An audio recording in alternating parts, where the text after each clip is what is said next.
বাংলাদেশি ভাই বোনদের জন্য দুবাই, সংযুক্ত আরব আমিরাত ভিসা চালু হওয়া নিয়ে সাম্প্রতিক সময়ে কিছু অত্যন্ত ইতিবাচক এবং স্বস্তিদায়ক আপডেট এসেছে।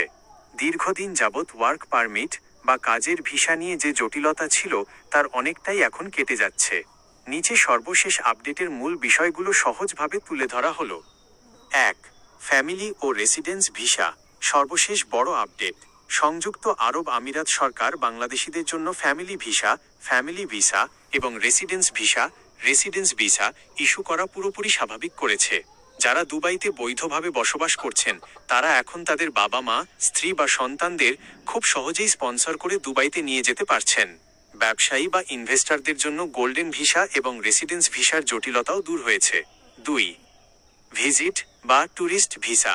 বাংলাদেশিদের জন্য দুবাইয়ের ট্যুরিস্ট ভিসা চালু রয়েছে। তবে এই ভিসা পাওয়ার ক্ষেত্রে কিছু কড়াকড়ি বা নিয়ম মানতে হচ্ছে। ব্যাংক স্টেটমেন্ট, পর্যাপ্ত ব্যালেন্স সহ সচল ব্যাংক স্টেটমেন্ট দেখাতে হবে। রিটার্ন টিকিট ও hotel booking, confirmed return air ticket এবং হোটেল বুকিং অথবা স্পন্সরের ঠিকানা থাকা বাধ্যতামূলক। ভিসার উদ্দেশ্য, ট্যুরিস্ট ভিসায় গিয়ে যেন কেউ অবৈধভাবে থেকে না যায় সে ব্যাপারে ইমিগ্রেশন এখন বেশ কড়া। 3. কাজের ভিসা বা ওয়ার্ক পারমিট। সবচেয়ে গুরুত্বপূর্ণ, কাজের ভিসা বা নতুন ওয়ার্ক পারমিট নিয়ে এখনও পুরোপুরি উন্মুক্ত ঘোষণা না এলেও বেশ কিছু ক্যাটাগরিতে ভিসা হচ্ছে।